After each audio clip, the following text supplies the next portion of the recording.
Ese es el tema en el marco de lo que acaba de mencionar Víctor Segura, ¿no? Nosotros tenemos que reconocer que somos un país milenario, con complejos saberes y de muchas identidades. Somos un país de montañas, no un país plano. Nuestra condición de existencia es haber manejado la verticalidad, las pendientes y la inclinación como la construcción de los saberes, de las explicaciones del mundo, de el conjunto de tecnologías y la adaptación y crianza de una serie de vidas. Y esa milenaria historia ha tenido una continuidad, no ha sido presión al piso cultural anterior, a la sociedad vencida, sino más bien una construcción continua y un reforzamiento de lo que le ha valido a estas sociedades andinas ser identificada como una cuna civilizatoria de la humanidad. Pero todo eso está presente y en cada momento. Y de ahí venimos. Y esas son las culturas entre este país de montañas con una enorme diversidad y una cultura andina que se expresa en múltiples dinámicas culturales. Entonces también somos un país de cuencas por el mismo hecho de ser un país de montañas, de haber entendido la verticalidad y no hay nada más vertical que las cuencas. Y entonces la montaña es la que recibe la lluvia y luego se escurre hacia el occidente en los valles interandinos y hacia el oriente. Y la montaña ha hecho que la costa sea una costa desértica, pero amazónica, porque la vida que existe en la costa depende de la lluvia de la parte alta de las cordilleras occidentales. Y lo mismo, la tremenda elevación del farallón de los Andes, que retiene los vientos alisios y la humedad del Atlántico, ha generado este bosque amazónico y que ahora es quien depende quien hace que tengamos una dependencia de las lluvias. Lo que llueve en la zona de Tupicocha, para los que conocen, son aguas que vienen desde el Atlántico y no son aguas que vienen del Pacífico porque los vientos alisios se los llevan al trópico. Entonces, eso de ahí también tenemos que ver que somos un país de montañas, de una sucesión de cuencas y microcuencas ubicadas, ¿no?, eh,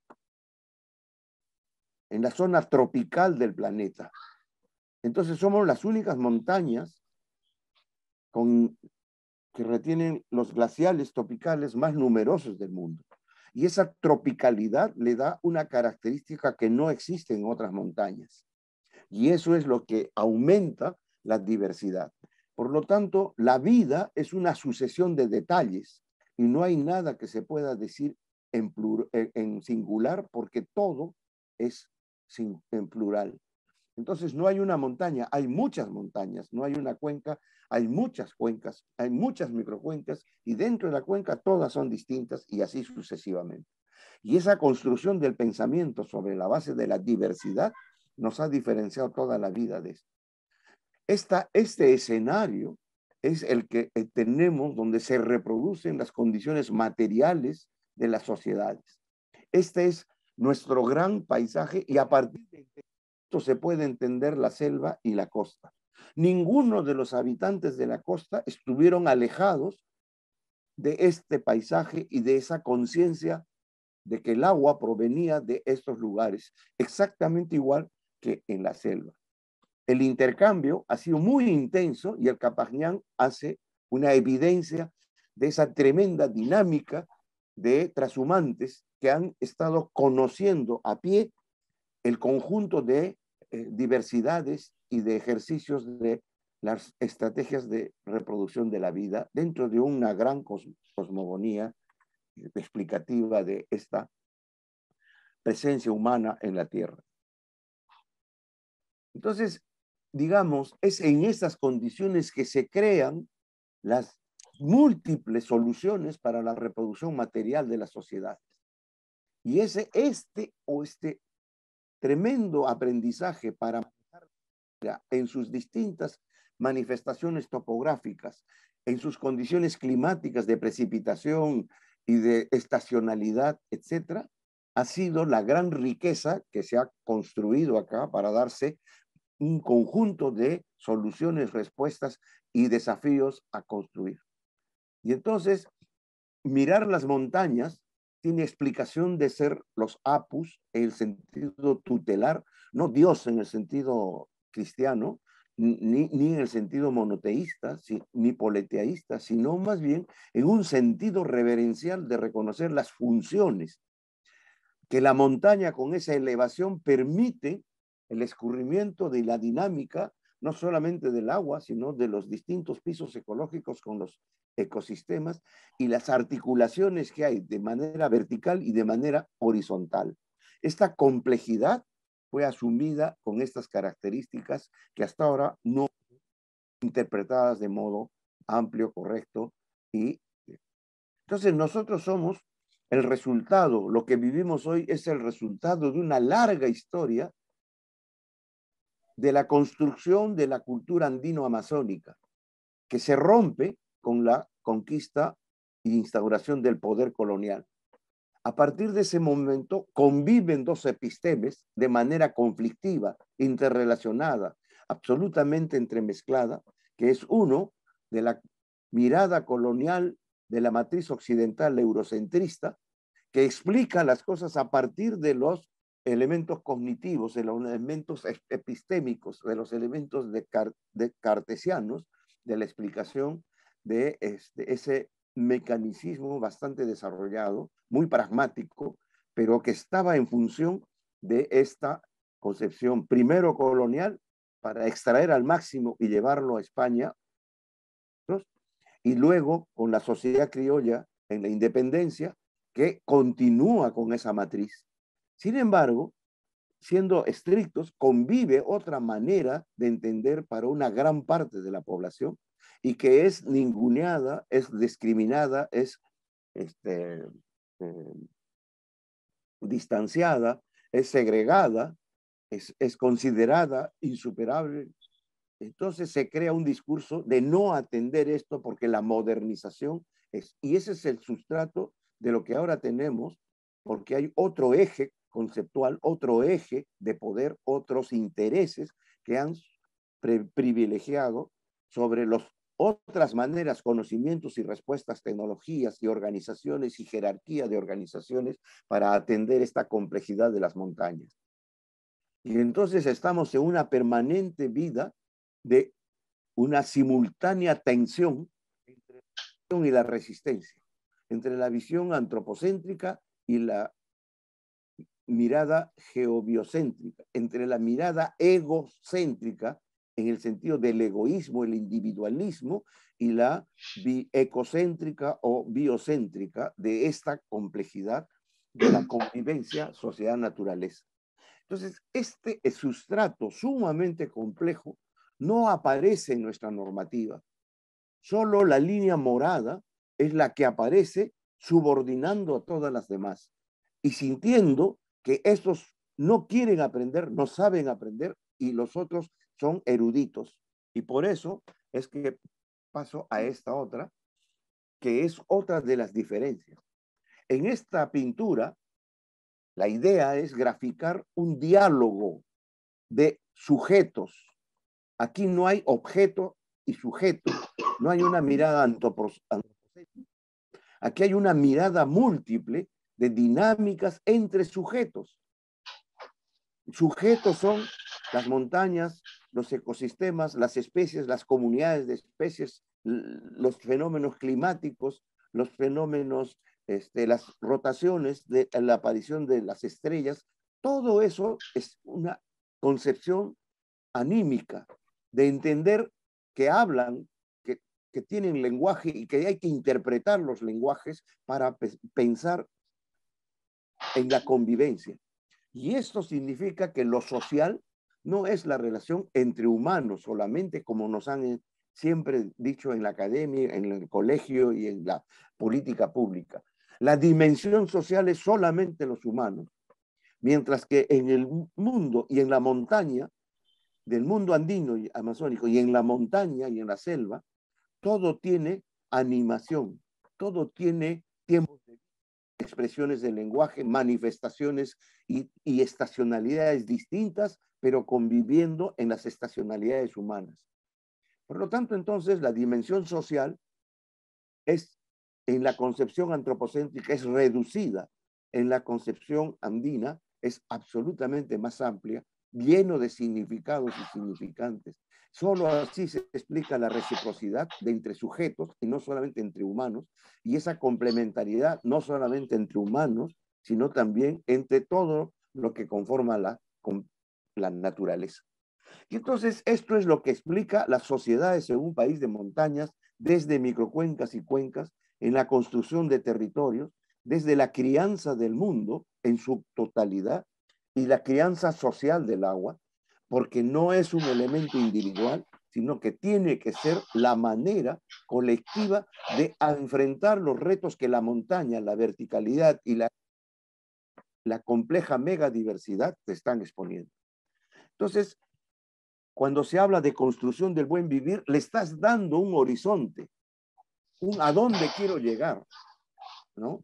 Y no es solamente un dicho poético y romántico que se enfrenta a la modernidad y al desarrollo material del crecimiento económico. Entonces, esta multiplicidad de relaciones se da recíprocamente, bilateral, bidimensional o multidimensionalmente entre todos los sexos. Y eso es lo que compone lo concreto, la realidad, la síntesis de múltiples determinaciones entre las distintas manifestaciones de los sujetos que en su ciclo y en sus formas de existencia están siempre manifestándose y son interpretadas y son hechas decisión de la organización y de los integrantes de la organización. Entonces, este concepto de territorio es explicado de esta manera. En la base, ustedes tienen una unidad territorial solamente con fines de presentación, pero ese es un continuo. Para cada lado de los puntos cardinales hay un continuo de nuevos y otros territorios. Pero es la hegemonía de la especialidad es que le da este concepto de lo ambiental, lo económico, productivo, lo sociodemográfico, lo político, institucional, como dimensiones del territorio, pero que genera un conjunto de la otra, la dimensión cultura histórica, la historia y la tradición, y le da a cada uno de ellos esa desprendimiento. El sistema complejo es complejo porque hay una dinámica de estas dimensiones que no viven aisladas, pero se reproducen de esa manera por la abstracción humana, pero se concretan y se sintetizan en la dinámica específica de estas unidades territoriales. Entonces, el clima, la división política, con toda la jerarquía, que son las disciplinas del conocimiento humano, se empiezan a organizar e independizar y hacer las divisiones sectoriales, y por eso tenemos siempre una tarea de decir, hay que articular, porque desde la visión de la realidad no hemos construido la totalidad y la hemos aprendido a construir a partir de las partes y no de la mirada de conjunto para ir a las partes y volver a reconstruir la dinámica de la totalidad. Entonces el territorio está marcado por este tema, el de dónde soy, como comunidad de paisanos, de nacidos en el mismo lugar, de tener afectos por ese conjunto de relaciones que componen el territorio. Por eso la identidad y la pertenencia son los que determinan esta mega diversidad. Y entonces cuando construimos procesos de transformación para levantar las dificultades que ahora tenemos, ¿no? Los cuellos de botella, etcétera, no hemos movilizado este elemento que está centrado en el yo pertenezco a, yo soy de. La pertenencia no ha sido un factor en la transformación, ni en la movilización, ni en la planificación, ni en el disfrute. Pero para la sociedad andina amazónica, La pertenencia es un eje central de la concepción de patrimonio, de territorio, de lo mío, de lo nuestro, de lo que no debe perderse. Y eso es lo que explica las distintas cosas. Entonces, somos un país con muchos climas, a partir de la América, de la porción de la cordillera de los Andes, cuencas, subcuencas, divisiones político-administrativas, ecosistemas, climas del Perú y índices de desarrollo humano en cuencas. Todo eso es nuestra data.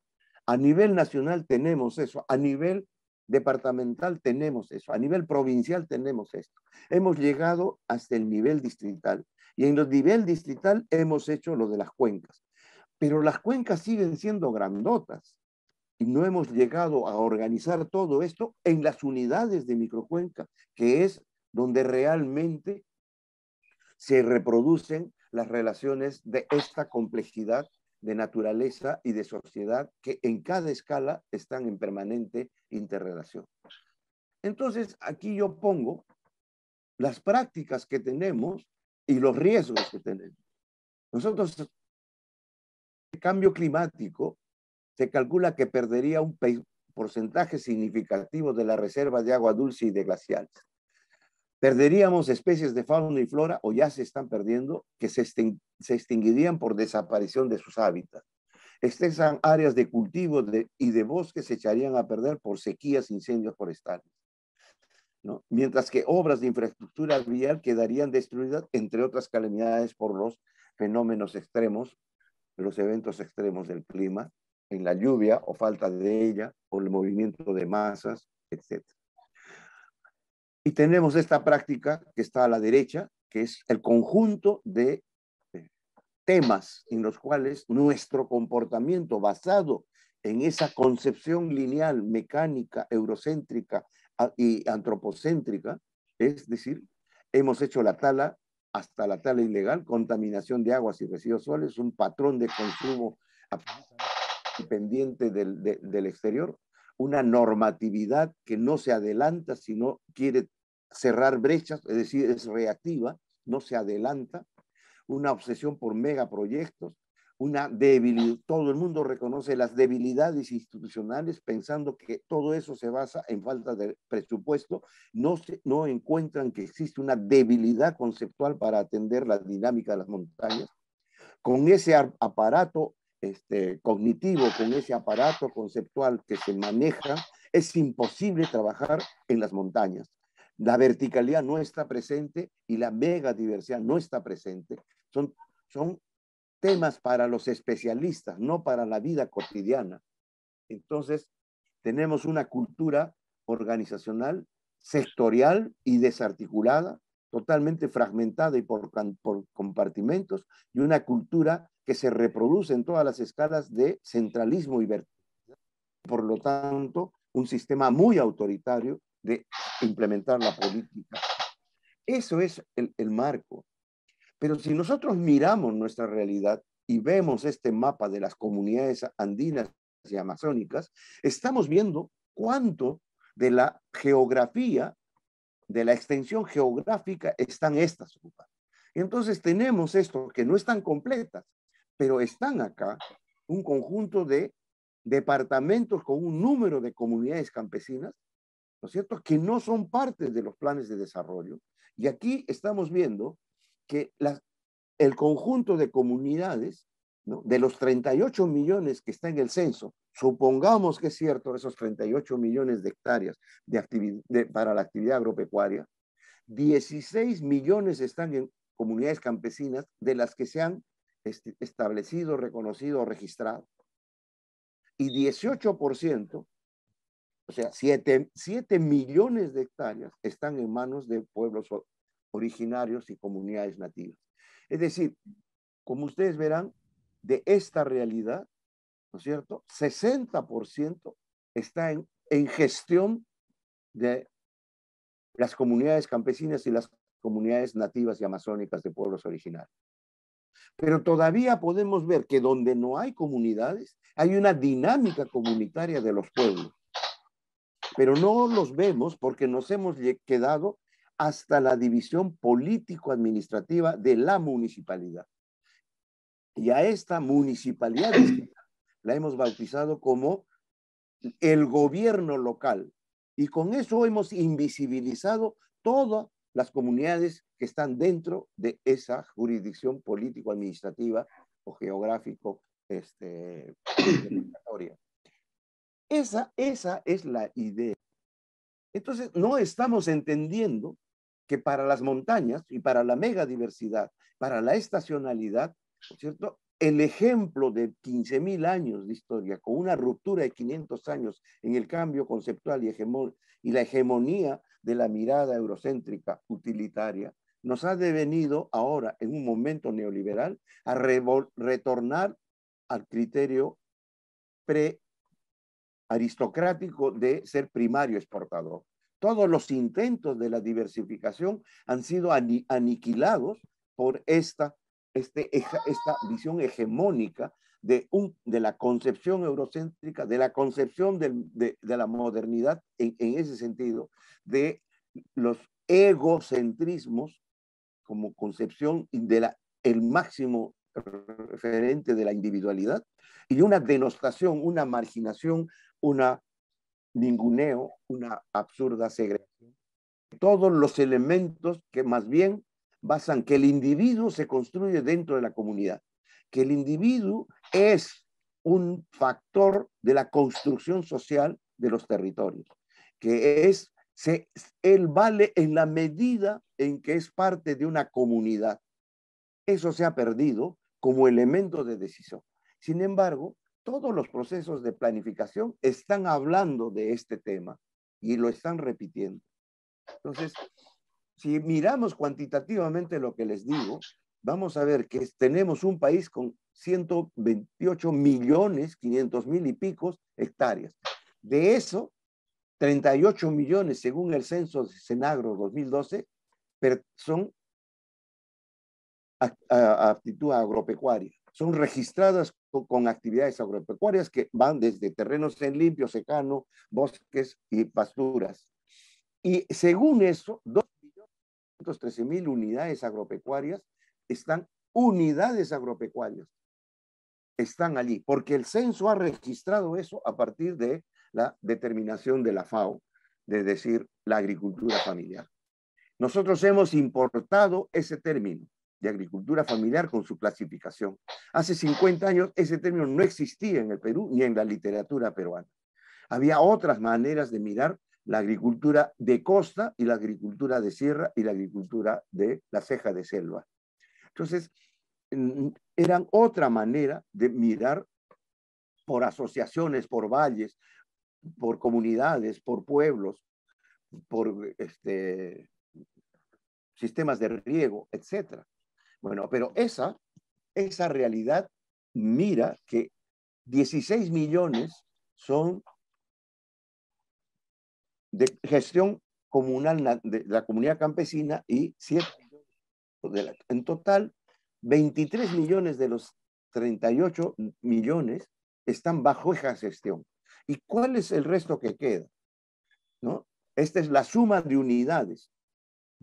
Número de unidades, 56.000 más 2.156.000, le da 2.213.000. En la costa tanto. Entonces, aquí aparece que cada unidad familiar es una conducción familiar y ese es el soporte conceptual del cual se basa toda la normativa que tenemos. Pero si uno mira qué cosa hay detrás, empiezas a mirar que está allí esto.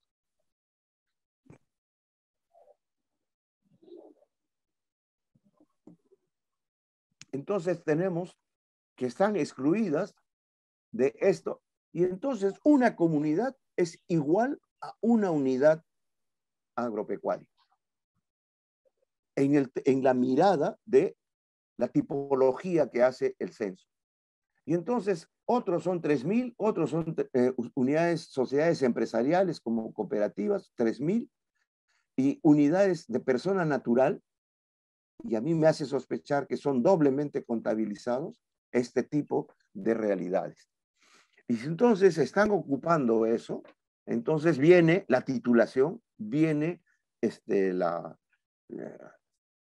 asistencia técnica en función de esto, y no del territorio, sino de la unidad persona natural, que no pareciera que no vive en una sociedad rural, en un sistema productivo, que no tiene una pertenencia, sino está individual y en el aire. Entonces, toda nuestra normativa dice la agricultura en el Perú. Yo digo las agriculturas en el Perú. Y todo el mundo puede conocer la agricultura moderna, industrial de agroexportación, ¿no es cierto?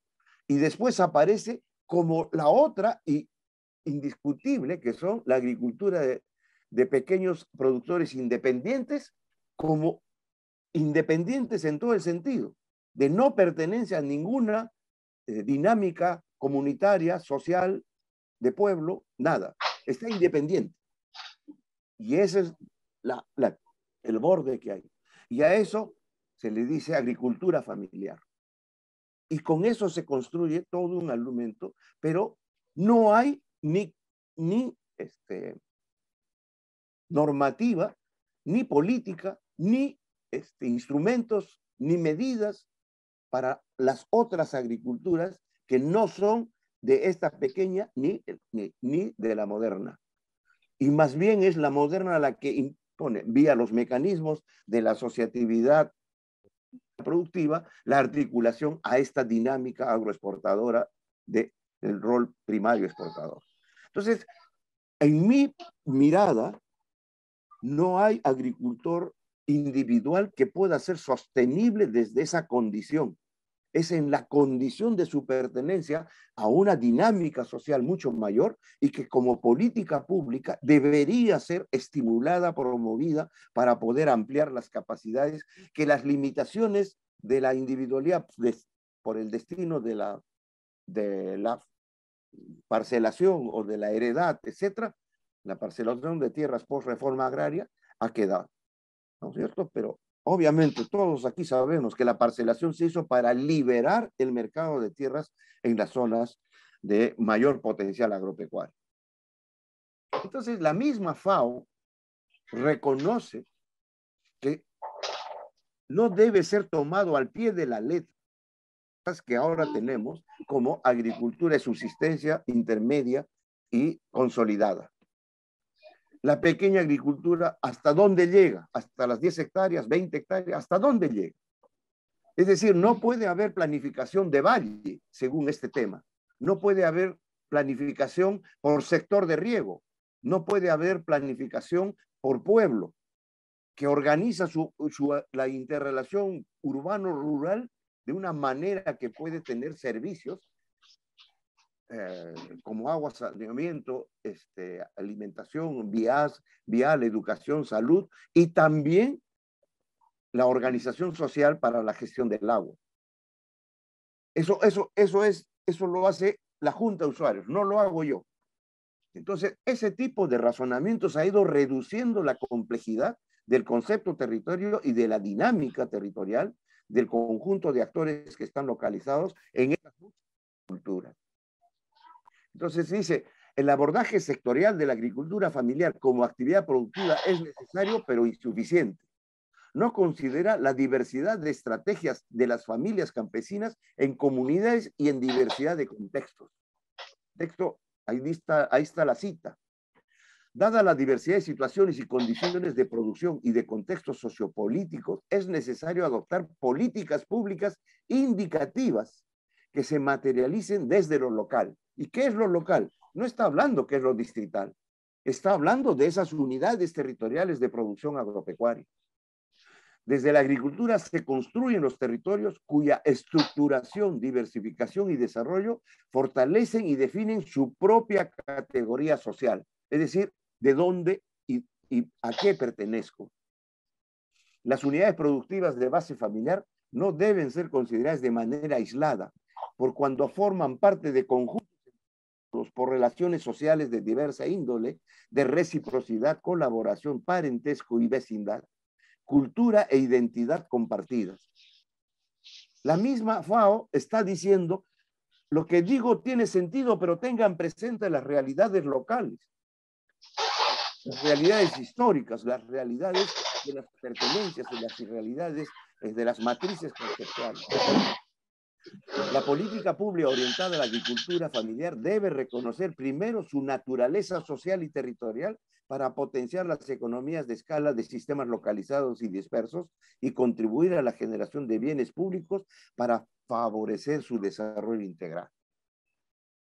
Entonces, nosotros asistimos a un cambio de gobierno con un conjunto de discursos donde se supone, por lo menos lo que yo dije, es una política pública agraria de desarrollo agrario participativo que vaya de abajo hacia arriba, que sea integral con el enfoque territorial, que vaya de adentro hacia afuera, que no sea vertical, que no sea sectorial. O sea, ya nadie quiere desaparecer el ministerio. Lo que se quiere es que el ministerio tenga el enfoque territorial de la diversidad que tenemos, de agriculturas que tenemos en el país. Entonces, este conjunto de lineamientos que se han dado en el primer periodo del ministro, que se han ido construyendo con el discurso de la segunda reforma agraria, están repitiendo lo que 8 o 9 ministros han estado haciendo con esto. Y por lo tanto, no ha habido un cambio, sino un conjunto de gestión en piloto automático para ir afianzando un conjunto de resultados que yo hasta ahora no negativo. Pero han hecho gestión y han movilizado de alguna manera gentes, organizaciones y recursos. Pero es la misma institucionalidad, es la misma normativa y cultura. No hay una decir a dónde vamos. O sea, estamos yendo al mismo sitio que los gobiernos de Ollanta, de Toledo, de Alan García nos estaba llevando. No estamos yendo a otro lado. No estamos diciendo a dónde queremos ir con lo que estamos tomando decisiones para hacer. Sigue siendo hegemónica la mirada de mercado y como lo que se dice, ¿no? Los grandes exportadores enseñarán a los pequeños para poder hacer la cadena de valor. ¿No? La misma conducta dispersa e inconecta de 21 unidades ejecutoras que están conviviendo en el mismo sitio, con la misma población y en el mismo lugar, pero que no coordinan, ni siquiera en el ministerio y mucho menos en campo. Entonces, la misma desarticulación intergubernamental entre el ministerio, las direcciones regionales agrarias, las agencias agrarias y lo que viene debajo de las agencias agrarias, que son los productores y sus formas de organización. Estos son los temas centrales, no esta otra, que son medidas dentro de otra ruta, que es la misma, que tiene el destino, tiene la visión de los mismos anteriores gobiernos. Entonces es la cooperación, es el conjunto de buena voluntad que intenta asistir a los más abandonados, a los más desposeídos, pero que no está dando una política pública que permita que la agricultura familiar vista dentro de un enfoque territorial tiene muchas más articulaciones y por lo tanto la política debe ser implementada desde las organizaciones territoriales de base. Y es con ellas que se esta revitalización de los saberes, de los conocimientos, de las tecnologías, de los acuerdos, de la construcción de mercados microlocales, indios, campesinos, y empiezas a construir por primera vez, deliberadamente, un mercado interno, y no un mercado interno dependiente de los flujos hacia la extroversión, que es lo primario exportador. Entonces, mis reflexiones son cómo se operativiza esta categoría funcional de la agricultura familiar organizada centralmente a la lógica monetaria del mercado, porque es de subsistencia a intermedia a consolidada en función de su articulación al mercado, a un tipo de mercado. No es cualquier mercado. Hay muchas formas de mercado y por eso yo hablo de muchas agriculturas, ¿no? Según la... Entonces, hagamos esta reflexión, cómo articular postulados de la agricultura familiar a la ejecución presupuestal de niveles de gobiernos subnacionales. ¿Con quiénes conversa el alcalde, el gobernador, el funcionario público, académico para implementar la agricultura familiar? O sea, tengo que desestructurar la comunidad o el pueblo para atender a los más desvalidos de lo que se ha llamado la agricultura familiar de subsistencia.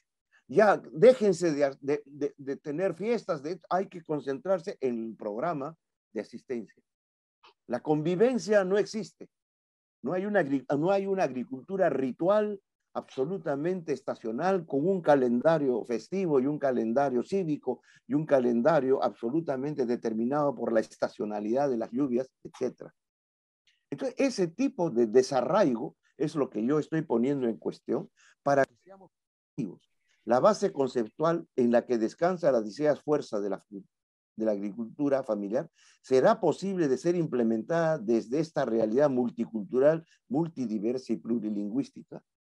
Pueden reconocer que las personas, los ministerios, los decisores políticos, pueden reconocer que las comunidades, anexos, localidades u otras formas de agrupamiento territorial son unidades subdistritales de gestión y construcción del territorio. Esas son las cosas.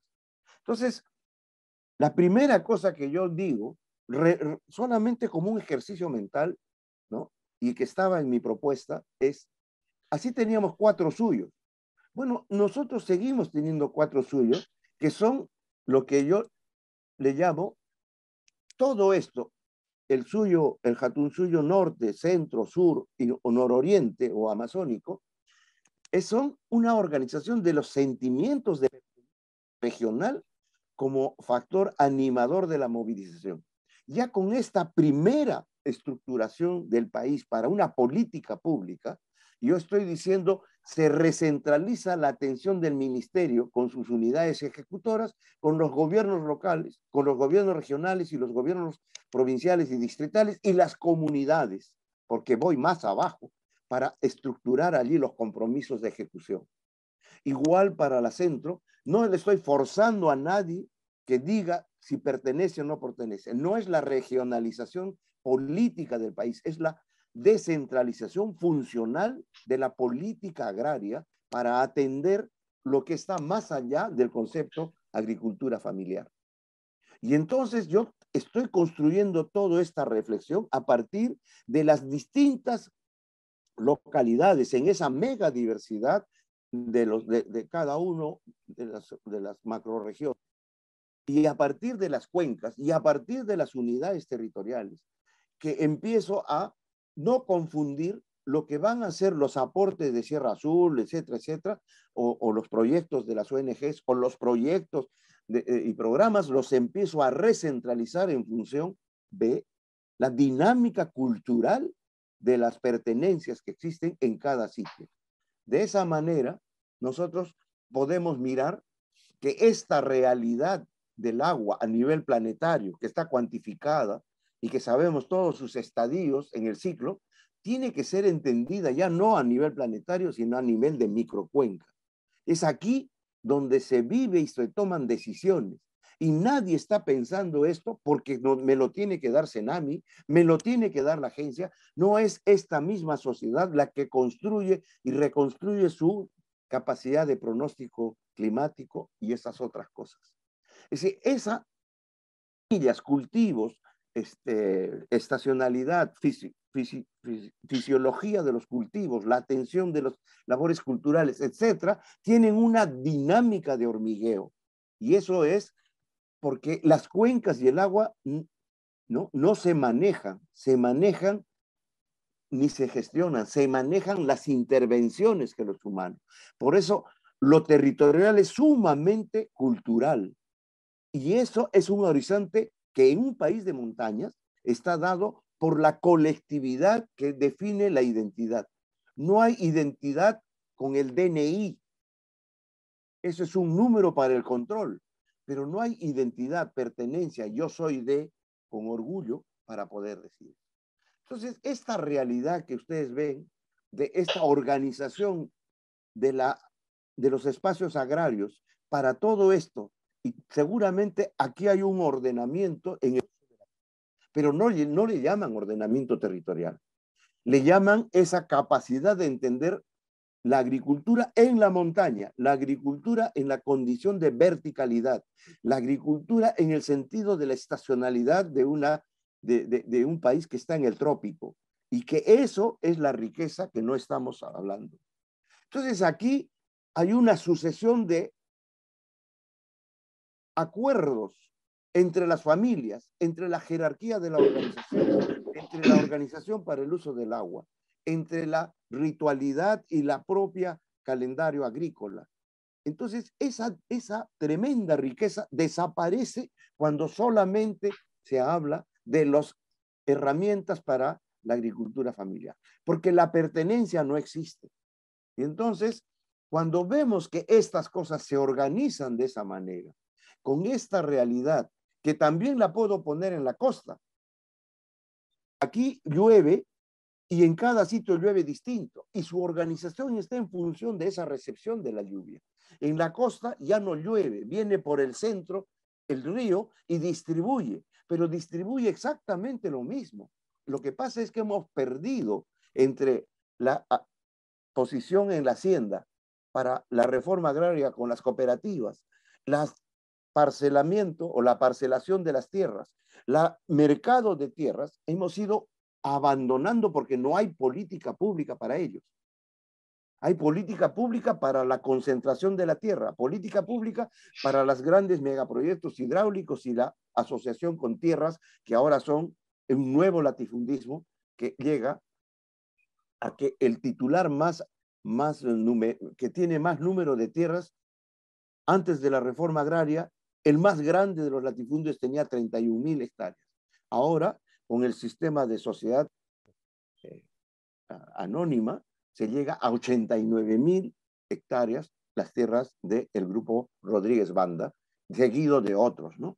Pero ese tipo de cosas son, y nosotros nos quedamos a cubrir ese tipo de asimetrías, desigualdades e inequidades, atendiendo esto. Entonces, yo pongo esta imagen en montaña, pero exactamente en la costa se produce eso. Fíjense, la cultura, en el caso de Tupicocha, esta es la organización de todo el sistema hidráulico que tiene. Ahora se ha aumentado a muchísimo más reservorios, cochas y sistemas de atención. Lo que eran zonas de cultivo de secano, ahora son cultivos de riego. De antes tener solamente 18 cultivos posibles y estacionales en rotación de distintos hasta 32, ahora exactamente tiene la campaña. Entonces, ese tipo de realidades es porque han logrado manejar el concepto montaña, el concepto cuenca, el concepto espacio urbano rural, el concepto de comunidad, municipalidad, el concepto de reciprocidades y complementariedades para el manejo de las chacras en distintos pisos ecológicos que tienen exigencias de mano de obra, de semilla, de labores culturales distintas, pero que se organizan comunitariamente. Tupicocha es un distrito que tiene una comunidad madre y 6 anexos, y la comunidad madre tiene 10 parcialidades. Y esa es una organización impresionante. Y además ya tiene lo que es comunal y lo que es posesión de una manera ritual absolutamente que se viene reproduciendo, y que gracias al concepto de que el alcalde primero es comunero y después es autoridad municipal, se ha hecho esa alianza, ha podido construir muchas de las cosas que hay. Entonces, la agricultura en el Perú, no solamente la serrana, sino también la andina y también la costeña, es sumamente ritual. Lo que cambia son las expresiones culturales de esa ritualidad. Y eso es lo que no estamos viendo. Y entonces, una mirada de este tipo, donde hay el sincretismo religioso, donde hay la colectividad como fiesta para la limpieza de las acequias amunadoras dentro del sistema de la tecnología social de las amunas, de Huarochirí y Tupicocha, no se entiende desde la hidrología absolutamente, que se fija en solamente la acequia amunadora y su estructura física y su devenir, y su dinámica de infiltración y alimentación de recarga hacia otras afloramiento. Entonces, cuando uno mira este paisaje, por supuesto, y por eso se llama paisaje. Y no hay un lugar útil que no haya sido ocupado por esta sociedad andina en la comunidad que hay acá. Todo está utilizado con una dinámica que es impresionante, casi de relojería. Y ustedes ven áreas que no están ocupadas o aparentemente no ocupadas. Lo que pasa es que son otros usos que son acordados por la comunidad y aparentemente no tienen uso, pero son zonas de pastoreo, de reconstrucción de las parientes silvestres de las especies endémicas que han criado, que tienen de sus semillas. Tienen los animales silvestres que les permiten visualizar las señas y los símbolos para predicción climática. ¿Qué pasaría si ya no hay ninguna ave acá? Ya no habría cómo medir en qué momento aparecen, cuándo se van, cuándo anidan. O sea, ese conjunto de superintegración es absolutamente vivo acá. Y el Ministerio del Ambiente dice, vengo yo a hacer ordenamiento territorial sin saber siquiera lo que existe. Porque normativamente le corresponde hacer eso. Ahora están en bronca con la PCM y así sucesivamente. Y si esto se convierte en parte de una unidad de área protegida por el Estado, entonces las relaciones cambian. Y si viene una mina, ¿no es cierto? Entonces también cambian las relaciones, cambian los constructores de este territorio, cambian las dinámicas que estaban establecidas y nadie se hace cargo de eso. Todo el mundo voltea a otro lado, ¿no? Porque tienen normativas de este aparato que es absolutamente subyugado a la lógica de la primaria exportación. Entonces, ese tipo de realidades es la que nosotros tenemos. Para terminar, quisiera mirar que la articulación en la construcción de la agricultura con enfoque territorial tiene que partir por debajo de las municipalidades.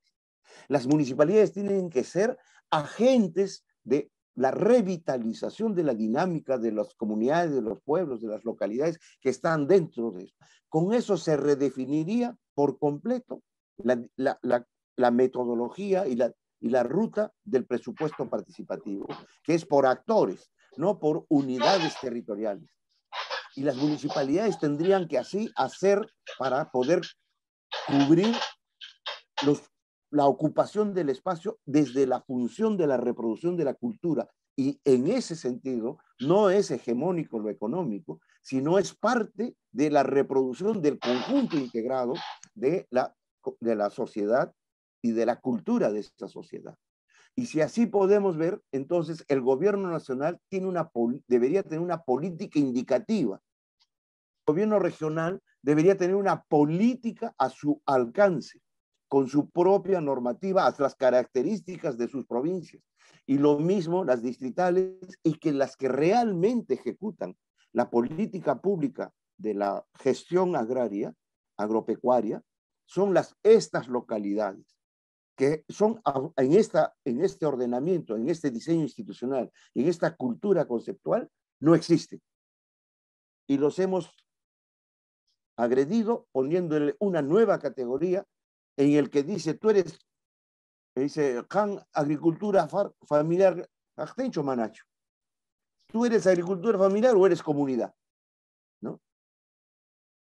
Entonces, ese tipo de distorsiones, entonces, todos los programas sociales, los programas de la gestión pública, apuntan a la lucha contra la pobreza. Y eso significa fragmentar, ¿cierto?, las asimetrías que existen desde el gobierno central. Y entonces esa revitalización de los nuevos protagonistas que promuevo con este tema del desarrollo agrario rural participativo, porque es imposible hacer desarrollo agrario sin tener presente el desarrollo rural. Y en un enfoque territorial sería también para lo urbano. Y en el caso de ciudades hay agricultura urbana, pero que nadie se encarga. Pero en fin, eso es lo que hay. Entonces, para finalizar, voy a comentarles como un tipo de realidad esta es una microcuenca y ustedes pueden ver que con Invierte y con IOAR, para las familias que están allí, que no están pintadas en las comunidades a las que pertenecen, porque se han identificado en la microcuenca las intervenciones en estación y en zanjas de infiltración. Y esa dispersión que han encontrado, piensan que eso ya es lo importante. Eso está en Ayacucho, ustedes pueden ver allí la ciudad, y entonces todo el agua que va a ir hacia el río Cachi de esta microcuenca está. Entonces, la primera gran cosa que se hizo es esta primera generación para atender la disponibilidad de agua, que es obras de infraestructura hidráulica. Pero son muy caras y el proyecto, el paradigma es hacer megaproyectos, grandes construcciones, grandes reservorios con sistemas hidráulicos de conducción de agua, de desarenadores y de repartición de agua. ¿Ya? Pero no alcanza porque estás en un país de montaña. Y por lo tanto los sitios útiles son muy dispersos y muy alejados, entonces la construcción es bastante más. Entonces tienen que hacerlo a la escala local. Y entonces dicen, vamos a hacer. Entonces con la escala local, segunda generación con mirada de cuenca, obras y medidas de infraestructura natural. Entonces, ese nombre es moderno, pero intenta imitar lo que milenariamente hemos tenido y que ha sido suspendido durante años en los 500 años de dominación que tenemos. Entonces, ¿qué cosa es la infraestructura natural? No les voy a explicar porque ustedes son de esta generación de la infraestructura natural, en el que dicen, el mismo concepto de infraestructura, ¿no es cierto?, era una cosa que está debajo de la estructura, ¿no? ¿Y cuál es la estructura? La que estás construyendo arriba de hidráulica. Entonces, natural, porque simplemente tienes que ordenar la dinámica de la cobertura vegetal o las depresiones de una topografía que hay. La tercera generación es lo que se llama ahora, ya con programas, ¿no?, que se llama la siembra y cosecha de agua. Lugares para la siembra y lugares para la cosecha. Por lo tanto, arriba de la siembra solamente se puede hacer siembra, conducción, recarga, y entre la siembra y la cosecha, recién cuando cosechas puedes tener las actividades de aprovechamiento. Entonces, ese tipo de fragmentación de la mirada total se elimina con la cuarta generación, que es lo que yo propongo, que es la crianza del agua, el Yacu Uiguay, que no es un invento, es lo que yo he registrado en cientos de visitas de campo y donde miro cómo se ha organizado el uso de la tierra. Y les he mostrado un mapa parlante de los de Tupicocha, donde todo tiene sentido, todo está interrelacionado y lo que se busca es cómo se logra un efecto acumulativo de las 18, 19 o 13, no importa, el número, ¿sabes?, de tal manera que la microcuenca quede vestida completamente. De esa manera, donde llueva, hay una medida que va a retener el agua en esta microcuenca de cabecera. Y entonces, de esta manera, la parte alta, media, intermedia de esta escala de cuenca, ¿no es cierto?, es lo que le permite decir, estoy criando el agua para criar la semilla, para criar la tierra, para criar la humanidad, para criar el paisaje, para criar, porque todas son decisiones humanas, ¿no? Si no hay decisiones humanas y se va a los seres humanos, esto volvería a tener la dinámica de las leyes de la naturaleza. Pero como la sociedad humana tiene sus propias leyes, entonces tienen que dialogar esas dos lenguajes que hay. Entonces, la jerarquía tiene que irse de esta manera, de lo nacional indicativo a lo regional adaptativo, a la mancomunidad a nivel provincial de Cuenca, que es totalmente complejo porque a su interior todavía hay, en el distrito para poder ser articulador, pero lo fundamental es esta de la dinámica subdistrital que se hace a agricultura. Y allí la agricultura familiar cobra otro contenido, otro sentido, en la medida que reproduce la agricultura andina de los diversos sitios que hay, por lo tanto, de las diversas agriculturas. La agricultura en Puno en el altiplano es distinta a la agricultura del altiplano de Junín o de la meseta de Castrovirreina en Huancavelica. Son distintas, pero pareciera que todas se confunden, así como nosotros decimos todos los chinitos son iguales, exactamente igual nos parece eso. Pero la idea es que lo de mega diverso, lo de heterogéneo, diversidad de pertenencias, es un tema que debe estar incorporado en todo lo que sea. Entonces, recién uno puede decir, lo indicativo es la política nacional, ¿no es cierto? Pero los resultados son la articulación de los territorios según la escala. Y eso es lo que muestra esta infografía, para que ustedes puedan ver que es un efecto tenaza o pinza, de arriba hacia abajo, indicativo, y de abajo hacia arriba, los resultados de la movilización de esto. Somos 7 millones de campesinos que están en distintas formas de organización, y esa cantidad de población no ha cambiado. Lo que ha cambiado es que el crecimiento ha sido urbano y hay una dinámica de residencia múltiple de las zonas de actividad agropecuaria. Pero el censo captura en ese momento y no la dinámica de toda la transhumancia que las familias en su estrategia de ingresos tienen que hacer dentro y fuera de su espacio de residencialidad. Por eso se habla de una residencia múltiple, que no está capturado y no es recogido en toda esa estrategia de generación de ingresos para la economía familiar, economía comunal, etcétera, etcétera. Entonces, eso es lo que yo quería compartir con ustedes, estimados amigos, como un conjunto de ideas provocativas o provocadoras para poder encontrar qué significa el enfoque territorial en la gestión de la política agropecuaria de este país. Gracias.